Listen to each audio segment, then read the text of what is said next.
This is San Diego News Daily. I'm Jackie Crea. Let's get right into your top local stories.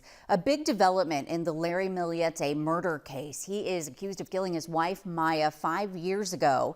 Cameras will not be allowed inside the courtroom for trial.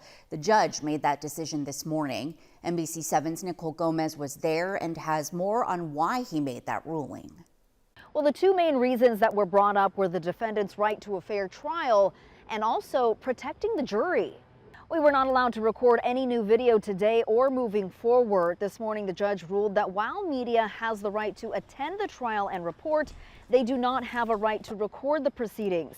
He said Larry Millete has the right to a fair trial under the 14th Amendment and that it would be suffered if cameras are allowed to be recording every minute, every second of this trial for the next 3 months. The judge also said it's an absolute necessity to protect the jury. They are ordinary citizens and allowing cameras exposes them to harassment and intimidation, saying that jurors must be able to deliberate freely and the presence of recording devices would transform the search for truth into a performance. And well, those were the main takeaways from inside the courtroom today. We also have a big development on that motion we told you about last week when Millette's defense team asked the judge to recuse the entire DA's office over allegations of misconduct. Well, we just received the copy of this filing from the Attorney General's office, and it's their opinion basically denying the motion. This was filed last Friday. It says, quote, defendant's motion should be denied. He has not met his burden to show that the SDDA has a conflict of interest based on alleged prosecutorial misconduct. As there is no conflict, there is no need to recuse DDA Bowles or the entire district attorney's office. Well, that motion will be discussed at length on Thursday. We're going to continue to cover this case all day on NBC7.com. Reporting from Chula Vista, Nicole Gomez, NBC7. 3 smuggling boats with 60 migrants were intercepted by the U.S. Coast Guard off the San Diego coast this month. Federal officials say they were captured in 3 separate operations. Agents arrested 13 people on a boat near San Clemente Island back on April 17th. 1 day later, an air crew helped arrest 29 migrants near San Nicolas Island. Then on April 21st, a Coast Guard cutter intercepted a 25-foot boat off the coast of Ensenada. Border Patrol arrested 18 people on board. Well, the effort to scrap Balboa Park's paid parking program took another step forward. Volunteers collected signatures at Liberty Station in hopes of letting voters decide the fate of the program and the future of trash fees. Repeal the fees! Repeal the fees! A group called San Diego United Communities organized a petition drive this weekend. Now, the organization says it represents more than 100 neighborhoods across the county. The trash fee was implemented last year by the city after voters approved Measure B in 2022, which ended free trash pickup for single-family homes. Now, people who signed the petition told us the cost of those fees are not what they voted for. Don't even get me started on the trash things. Even if it wasn't a line item, it's there. We should be getting trash pickup as just city residents. The trash stuff should be already included in what we have anyway. It seems excessive. It's not well explained. Well, the campaign estimates they've collected about 10,000 signatures in the last month or so. 24,000 signatures would force the city council to rehear the issue, but the magic number to make it on the November ballot is 81,000 signatures. Meteorologist Angelica Campos joins us now with a look at the forecast. I'm meteorologist Angelica Campos this afternoon, looking at more sunshine after some showers and even a few rainbows this morning. It'll be partly cloudy and breezy, that onshore flow coming in, and low tide will be perfect right around 2:35. Tonight, partly cloudy into the evening hours. The skies will clear overnight with more sunshine on the way for tomorrow. The breakdown for the coast, partly cloudy, mid-60s at 3 and 5, low 60s into the evening. Inland valleys will stay around 67. Well, it's been 2 years since the destructive fire at the Oceanside Pier. An update on the work to rebuild. That's next.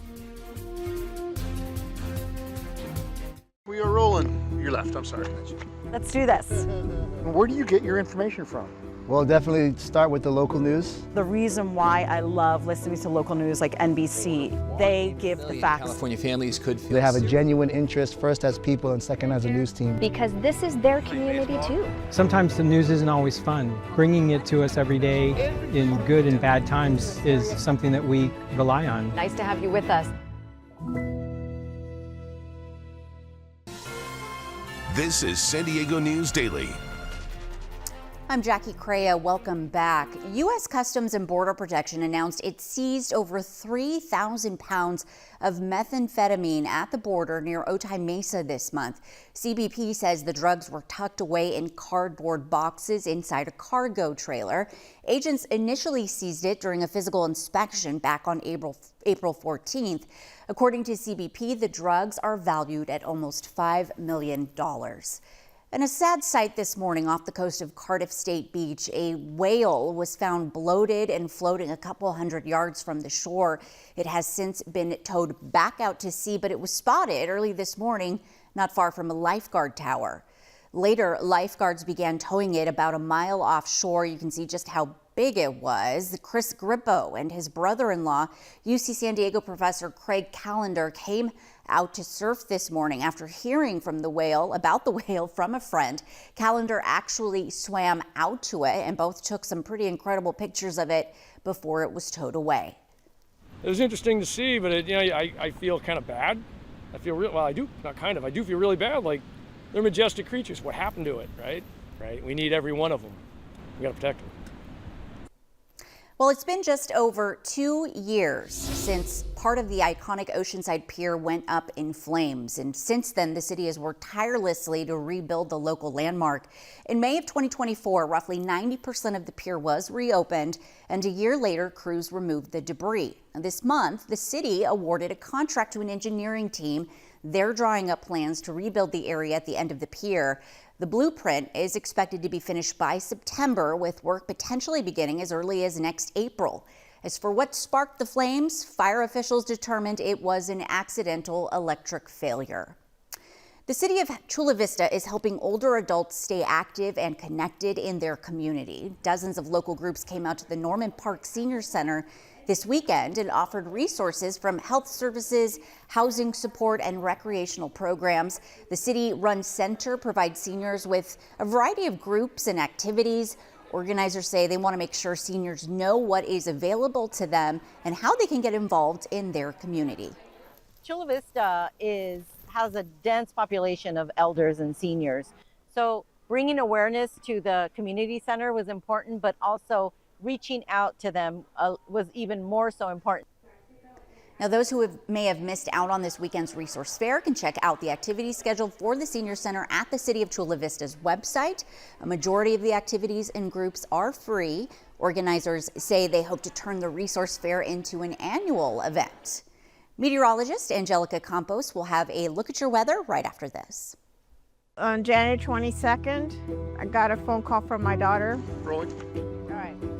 She said, "Mom, the water's already waist high," and we were all scrambling. There's been 2 wildfires that have come through. We were able to watch NBC7, and we knew that as long as they were there, we were going to be okay. We're going to be here. We're going to keep an eye on things. Because of you guys, they acted. This is the source of all of this neighborhood's problems. Everything can be so unpredictable, and we rely on this coverage. And that's a tornado warning. Drier this afternoon, partly to mostly sunny tonight, becoming clear overnight, but a few clouds will be around for the evening time. Tomorrow, temperatures will start to warm up, adding 5 to 10 degrees across the county. We had a couple of showers this morning, but again, drier for the second half of the day. That main energy that came through is quickly moving out. It'll be nice and sunny this afternoon in the mountains with 50s, 70s for the deserts under mostly sunny skies and breezy. That onshore flow is going to be sticking around. And one last live look over Petco Park, where the Padres start a new series against the Chicago Cubs. Tonight's pitch is at 6:40.